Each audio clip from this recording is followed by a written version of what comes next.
پیارے آقا صلی اللہ علیہ وسلم کے پیارے دیوانوں، دولت کی فراوانی ہے، مال کی فراوانی ہے، سواریوں کی فراوانی ہے، یہ ساری چیزیں جو اللہ کسی قوم کو دیتا ہے تو اللہ یہ ساری چیزیں دے کر کے آزماتا ہے، اس لیے کہ جن سے چیزیں روک لی جاتی ہے ان کی بھی آزمائش ہے، لیکن یہ آزمائش کم ہے۔ اللہ جب کسی قوم کو دیتا ہے اور دینے کے بعد قومیں ناشکرہ پن کرتی ہے تو میرا اللہ ارشاد فرماتا ہے ان اللہ لا یغیر ما بقوم حتی یغیروا ما بانفسہم، اس وقت تک اللہ کسی قوم سے نعمت نہیں چھینتا جب تک کہ وہ قوم خود ایسے حالات پیدا نہ کریں۔ قرآن مقدس کے اندر ان اقوام کا تذکرہ کیا گیا ہے، اللہ نے جن کو نعمتیں عطا کی، رب نے جن کو مال و دولت عطا کیا، مولا نے جن کو مکان عطا کیے، مولا نے جن کو آرائش کے سامان عطا کیے، مولا نے جن کو زندگی گزارنے کے لیے آسانیاں فراہم فرمائی، اس کے بعد ان قوموں نے رب کو بھلا کر اس کے قانون کو پیٹ کے پیچھے ڈال کر کے عیاشیوں کے عیش قدے تعمیر کیے، ان لوگوں نے رب کی نافرمانی کی اور عیاشیوں کے اڈوں کو آباد کیا تو میرے اللہ نے ان قوموں کو تباہ کر دیا، ان قوموں کو برباد کر دیا۔ کیا خیال ہے قوم لوط کے بارے میں؟ قوم لوط اس مقام پر زندگی گزارتی تھی جیسے آج کل ہمارے یہاں کشمیر ہے، مہابلیشور ہے، اس طریقے کے جو ہرے علاقے ہیں، سرسبز شاداب علاقے ہیں، اسی طریقے کے علاقے اللہ نے قوم لوط کو بھی عطا فرمائے تھے۔ لوگ وہاں پر سیر و تفریح کے لیے جاتے تھے اور جب وہ وہاں سیر و تفریح کے لیے جاتے تو چونکہ جب لوگ سیر و تفریح کے لیے ایک سیاح کی حیثیت سے جاتے تو وہاں مال خرچ کیا کرتے تھے، قوم لوط کو اللہ نے مالدار کر دیا تھا، ان کے پاس بہت دولت کی فراوانی تھی، ان کے پاس مال و دولت بہت تھا، وہ مختلف جرائم میں گرفتار ہو گئے، وہ تالیاں زور زور سے بجاتے، وہ سیٹیاں بجانے کی وبا میں مبتلا تھے، اس کے بعد جب وہ ریح خارج کرتے تو وہ زور سے خارج کرتے اور اس پر وہ ہنستے اور کہے لگاتے، اور اس کے بعد ان کا جو مشہور فعل ہے جس کو ہم اور آپ بہت اچھے انداز سے جانتے ہیں، جسے آپ اور ہم جو ہے کبھی اس کو لواطت کہتے ہیں،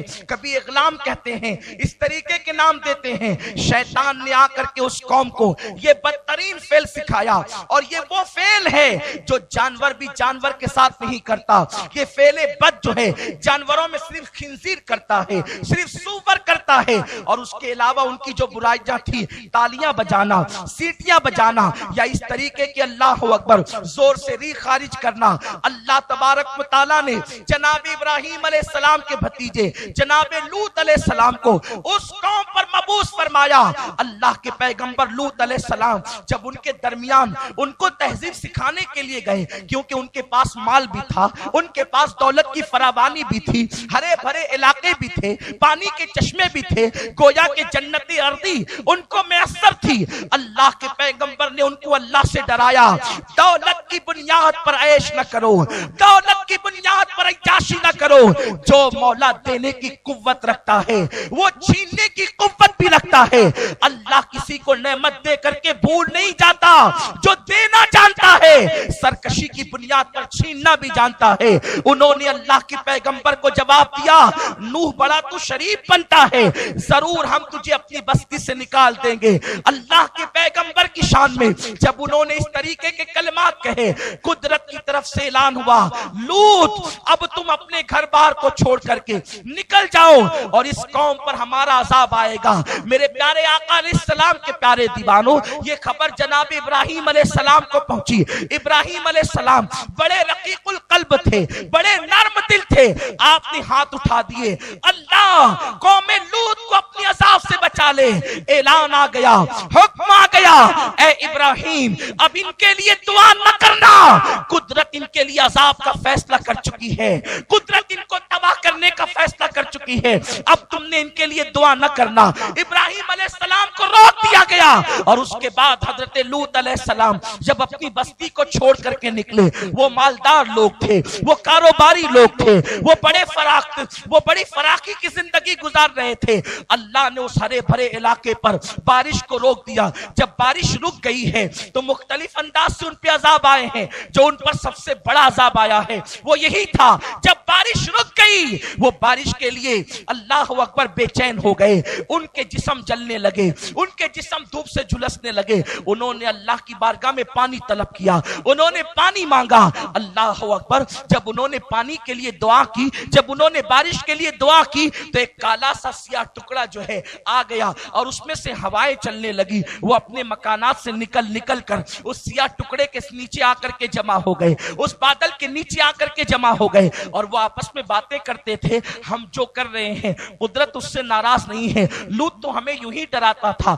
دیکھو اگر قدرت ہم سے ناراض ہوتی تو ہمارے مانگنے پر یہ بادل کا ٹکڑا کیوں آتا. حتیٰ کہ جب بادل کے ٹکڑے سے ٹھنڈی ٹھنڈی ہوائیں آنے لگی اور ان کے جو جسم جھلس رہے تھے ان کو راحت ملنے لگی، وہ ایک دوسرے کو آواز دے دے کر پکارنے لگے، وہ اچھلنے کودنے لگے. اب ان کو انتظار تھا ٹھنڈی ہواؤں کے بعد بادل سے رحمت کی بارش گرے گی اور رحمت کی فوار برسے گی. لیکن جیسے ہی ان لوگوں نے سب کو جمع کیا، اس بادل کے ٹکڑے سے پتھروں کی برسات ہونے لگی. ہر پتھر پر مجرم کا نام لکھا ہوا تھا اور وہ پتھر سر پہ گرتا اور سر کو چیرتے ہوئے، جسم کو چیرتے ہوئے پاخانے کے مقام سے باہر ہو جاتا. اس طریقے سے وہ ہلاک ہوئے. اتنا ہی وہ ہلاک نہ ہوئے، جب وہ مر گئے، جب وہ تباہ ہو گئے تو جناب جبریل کو حکم ہوا، جبریل جاؤ اور جا کر کے اس زمین کو اپنے پروں پر اٹھاؤ. جناب جبریل نے ان کو اپنے پروں پر اٹھایا. زمین کے اس ٹکڑے کو روایتوں میں آتا ہے کہ جناب جبریل علیہ السلام جب زمین کے اس خطے کو جہاں پہ قوم لوط رہتی تھی جب ان کو اٹھایا تو ان کے کتوں کے بھونکنے کی آواز آسمان والے فرشتوں نے سنی. اتنے اوپر اٹھا کر لے گئے اور پھر ان کو اسی طریقے سے پلٹ دیا گیا اور ہمیشہ کے لیے وہ لوگوں کے لیے عبرت کا مقام بن گئے. فَاعْتَبِرُوا يَا أُولِي الْأَبْصَارِ، اے آنکھ والو عبرت حاصل کرو. دنیا کی کسی کبھی غریب قوم نے عیاشی کی طرف قدم نہیں اٹھائے، دنیا کی کسی تنگ دست قوم نے کبھی برائیوں کی طرف قدم نہیں اٹھایا. اکثر لوگوں کو جب فراوانی ہوئی، جب لوگوں کو مال ملا، جب لوگوں کو دولت ملی، جب لوگوں کے لیے آسانیاں ہوئی تو لوگوں کے قدم گناہوں کی طرف بڑھے. اور جب لوگوں کے قدم گناہوں کی طرف بڑھے تو اس قوم کو ہلاک کر دیا گیا، اس قوم کو تباہ کر دیا گیا. اسی طرح قوم شعیب کو دیکھ لیں، اسی طرح حضرت صالح کی قوم کو دیکھ لیں. یہ بڑی داستان ہے، میں اس کی طرف جانا نہیں چاہتا. ایک مثال دے کر کے میں تمہیں بتانا چاہتا ہوں. اللہ پہلے فراوانی دیتا ہے اور پھر انسان کو آزماتا ہے کہ میرا بندہ میرے قانون پر عمل کرتا ہے یا نہیں، میرا بندہ میری راہ پر چلتا ہے یا نہیں، میرا بندہ میرے نبی کے قانون کو فالو کرتا ہے یا نہیں. لیکن جس وقت بندہ اللہ تبارک و تعالیٰ کی مشیت کو پیٹ کے پیچھے ڈال دیتا ہے، قانون خدا کی خواست کے ساتھ بغاوت کرتا ہے، مشیت کے ساتھ بے وفائی کرتا ہے، تو قدرت پھر ان کو دعوت عبرت بنا دیتی ہے. میرے آقا صلی اللہ علیہ وسلم کے دیوانوں، امت محمدیہ پر دولت کی فراوانی، مال کی فراوانی اور زندگی کی کشادگی اللہ نے دی تھی. ہونا تو یہ چاہیے تھا ہم رب کی بارگاہ میں سربسجود ہو جاتے، اللہ کے قانون کے پابند بن جاتے، اپنی زندگی کو رب کی عبادت کے لیے وقف کر دیتے. لیکن اللہ اکبر، ہم نے یہ نہیں کیا، بلکہ اس قوم کا حال یہ ہو گیا کہ یہ قوم کافروں کو دیکھ کر، مشرکوں کو دیکھ کر، یہود و نصارہ کو دیکھ کر اس قوم نے عیاشیوں کے اڈوں کو تعمیر کرنا شروع کیا. اب اس قوم کو اس وقت تک چین کی نیند نہیں آتی جب تک کہ یہ قوم زنا کے مناظر نہ دیکھ لے. یہ قوم اس وقت تک کہ اپنے آپ کو اسمارٹ تصور نہیں کرتی جب تک کہ زنا کے اڈوں پر حاضری نہ دے دے. میرے پیارے آقا علیہ السلام کے پیارے دیوانوں، اپنی گفتگو کو آگے بڑھانے سے پہلے آپ کو بتا دینا چاہتا ہوں، طاقت کی بنیاد پر